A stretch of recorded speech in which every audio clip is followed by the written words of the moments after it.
What's happening, guys? Will Robinson here from Robinson's Auto, toolsandtime.com. Wasn't going to cover this one, however, I just took it to the parts store to do a parts run, and I had a no start situation, no crank. So I'm thinking to myself, how can I get this running and back to the shop as quick as possible? I didn't want to mess with it too much in the parking lot, so I just went out and I grabbed a screwdriver. It's about the only tool I could find in the car. And then I focus on the starter, because that's basically what the car is not doing. The battery should be good. I mean, it got me there. But you just never know. So I turn on the headlights work. And I go down to 30 and 50 here. So essentially, this is your battery wire, and this is your starter signal wire coming from your ignition and all the interlocks in between. As long as my battery's good, the starter's good, and this ground is good, if I jump these two, the vehicle should crank and hopefully start, as long as I'm in neutral, because I don't want to get ran over at this point, and the ignition switch is in the on position, the run position. So I do just that. And it fired right up, so I know it's not the starter. Came back to the shop, and I got it to recreate. And this is when I pull up these wiring schematics. At the parts store, I already determined the battery's okay. The power is good. The ground is good. The starter's just fine. For some reason, there's no power coming down to this terminal 50. Once you find a situation like that, now if I were to have power out, if I had power present to the starter solenoid, it would have been a pretty straightforward starter replacement. However, this opened up a whole nother can of worms, so I had to print out a wiring schematic and start finding my fastest route of troubleshooting so I could get this out. It comes down. So if I put the starter to the start position, power should come from 30 over to 50, down to the starter or the clutch safety switch. The clutch safety switch should energize the anti-theft relay, which will engage the contacts over here. And as long as the alarm system control module is okay, it'll go to the starter. Alright, so the quickest point of reference for me was to jump right down to the clutch pedal switch to make sure our safety is working. So I did a little troubleshooting. I already found the problem. I just wanted to bring you guys along and give you a quick demonstration. And I'm going to have to fly through this one because, once again, I'm getting ready to leave to Chicago. And you go down to that clutch pedal switch, which is red. Then it turns to red and white after those contacts closed. Well, I happened to find the clutch switch was relatively easy to gain access to. And I want to rule out the ignition switch. So if I put that ignition switch to the start position, the contacts will close, complete in 30 to 50, and it'll come over to that red wire on that clutch safety switch. So what I did, I got a test light, it's hooked up to ground, and I'm actually front probing the red wire. Not the red with white, but the red should be hot when I put the key into the start position. Ready? It's not. That time it is. And there I hesitated after I was in the start position. And now I can actually take and wiggle the key in the cylinder and make the light flicker on and off. So that's telling me we have a bad ignition switch. So that's just pretty straightforward troubleshooting there. Nothing really to write home about. However, down dirty to the point, we have an ignition switch that is failing. I mean, there's a couple things I could do just to prove a point to myself. I'm going to take and be careful not to damage anything. We're essentially going to bypass that safety switch. In addition, I'm going to put my test light in line. Make sure the vehicle is in neutral, because if it cranks, it's not going to be a good situation. So I'm going to turn it to start. Nothing. And now I'm going to wiggle it. And then it starts up. Alright, key on. That time it worked. Now if that light was lighting up and still not starting, then I'd have to move forward. Alright, so start, nothing. You have to cycle these if you don't start it the first time, nothing. But now if I take and hold it in the run position, start position, wiggle it, it's good. So we're just going to leave it like that, and then we're going to proceed on to removing the ignition switch. You're going to have 2 Phillips set screw retainers. I already got them removed. There's one here, and there's a couple clips. Pull these covers off. Next, we're going to disconnect the battery. Let's go off front. Alright, so 10 millimeter. We want to do this because there's an airbag.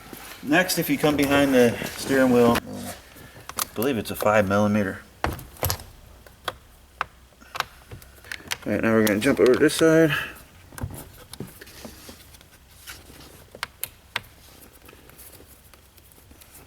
This is what holds the airbag in place. Unfortunately, on the back side of this ignition switch, this is the lock cylinder. The ignition switch is the electrical portion on the back side. And there's one retainer that you just can't get to that holds that in place. To remove the airbag completely, you gotta take a flathead screwdriver. It's gotta be a Mac. I tried it with a snap-on, it just doesn't work. Craftsman, just snap the plastic. No, I'm just kidding. It could be any screwdriver. But it just pops off like so. And then we can set that somewhere off to the side where if it blows, it's away. Next, we take and remove the steering wheel nut. This is a 24 millimeter. I used a 15/16 standard size and it fit just fine. I had to reverse this step from the end because somehow I failed to capture it. Okay, so if you come in here, you'll see that there's a dot and a line that lines up. We're going to mark them. However, it's going to change slightly. This is just a quicker reference. I also want to, that ain't going to help very much because it's such a fine tooth. And I'll explain more as we go deeper. Alright, next we can slide the steering wheel right off. There's a cable back in here. You want to be very careful. This is your clock spring. And just peel all that foam and stuff out of there. And just unplug it like so. You can unplug that prior to removing the steering wheel. So whatever you do, don't go moving this clock spring too far out of position because you want to retain the same position because it's wound so many turns and then met in the center. That way you can turn it lock to lock without breaking that ribbon. Some screws here. We're gonna have to go grab a flathead. I believe this one is too big. That works.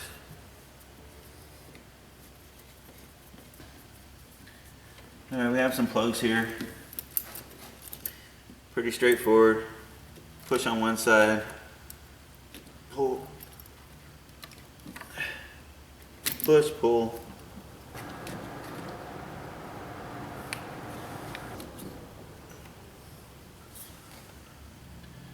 Essentially it's a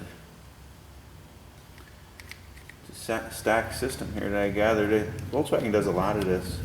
Next, this collar has to be removed. And unfortunately, this is when that little dot gets put out of position. I will do my best to get it back on. Right where I took it off. Use a Barron splitter, works good. I could probably go next size bigger, but this one will work. 13. I don't really want to flare that. Should really put something in there. Alright, that'll work.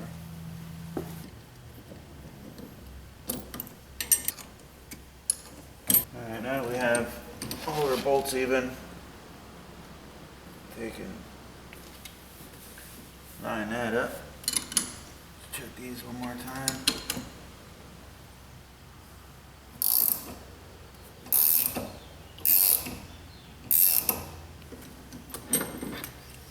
Alright, so there's that collar. If you look right here, there's what they call a security bolt. 9 times out of 10 these are loose. However, if they're not loose, what you're going to want to do is back up a little bit. Pretend this is a chisel. Get in here, create yourself an indent, and then turn it a little bit and give it a good whack, just like that, and she usually comes loose. This one's loose, so we're going to take it out. Oh wait, there's a spring here. Almost forgot. I think I got everything.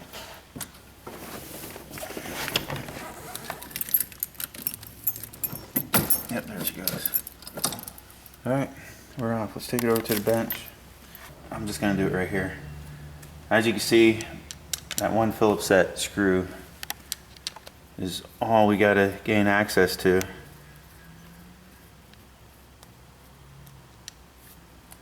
And then we could remove the ignition switch. Alright, so this is the one we just removed. So I compare it. Make sure it's in the same position. Everything looks good. So I'm going to take and put that screw in there like so.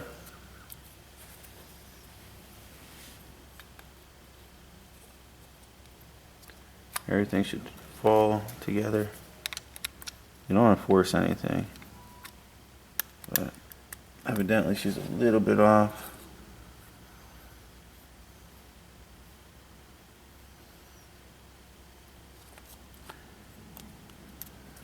So we're going to put the key in.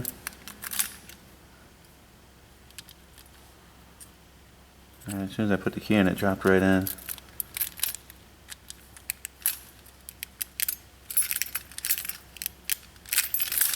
Everything feels good there. Now we're going to take and try to line that screw back up.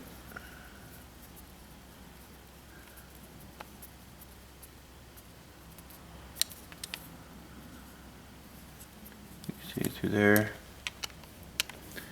I remember you're only tightening up against plastic, so.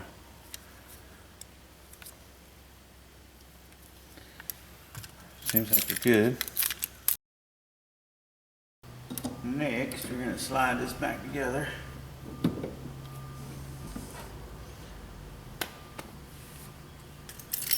I remember this has to be, yeah, that's right.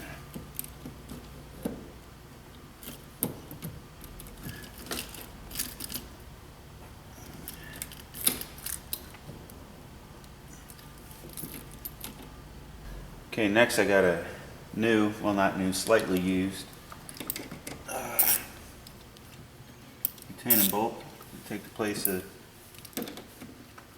a security style. You can see the old mark, just put it down.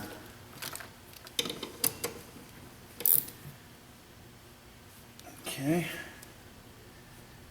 you got your spring. Spring there like so, and you can see the marks that I used as a reference. It's going to get you super close. As you can see, if I'm off to one side, I'm not sure if they wiped off at all.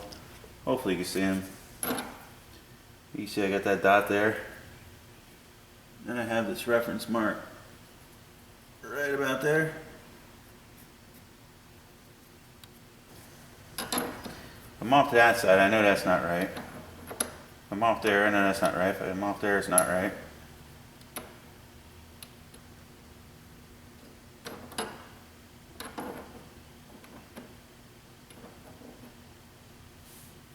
I honestly think it's that one.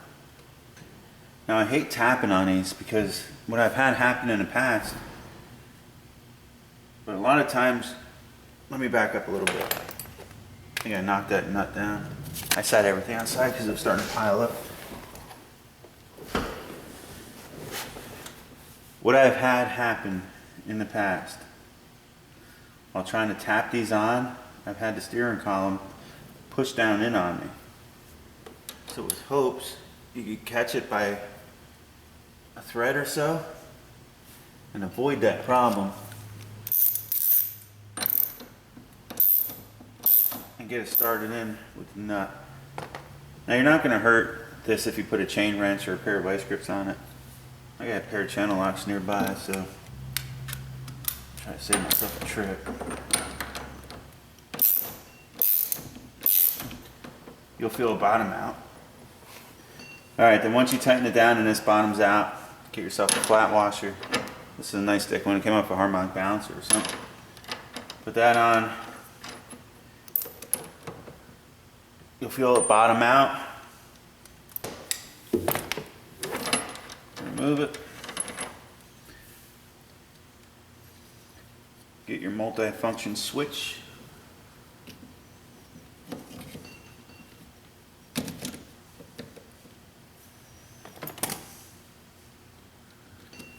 Run your screws down.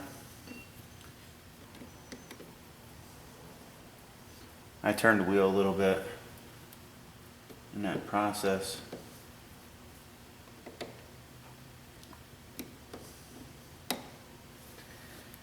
We could take and plug everything in at this point. Pretty straightforward.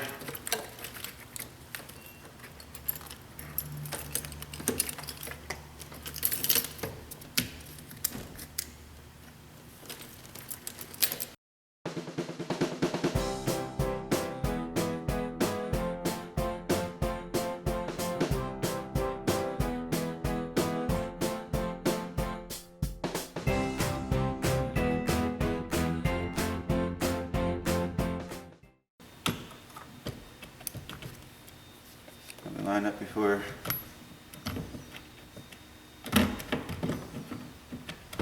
too far.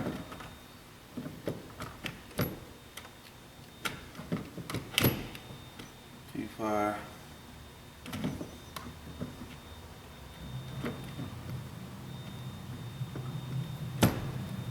That's it right there. Plug that in. Then we're going to take our steering wheel nut. Like that, nice and tight.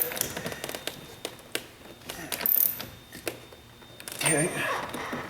I know you can't see it, but we're going to take and tighten up the two retaining bolts and hold the airbag in.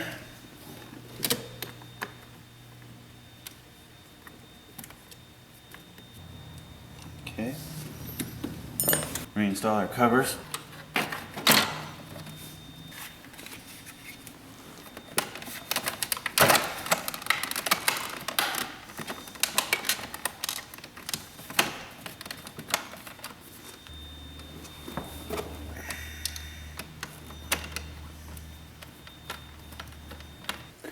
Alright, so now you don't want anybody in the vehicle when you hook the battery back up, just in case the airbag deploys.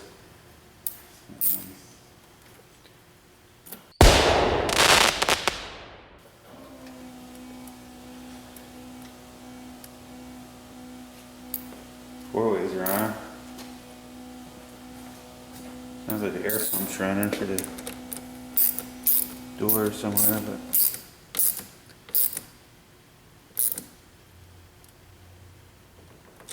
tighten that back up. And I still have the safety switch disconnected from the clutch pedal. The chimer is also removed. Ready?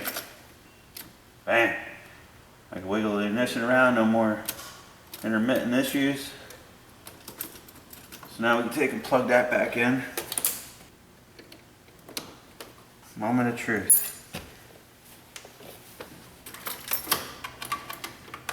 267,000 miles on this vehicle.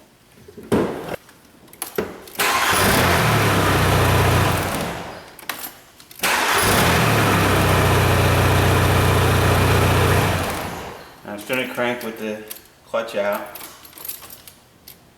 as soon as I push the clutch down.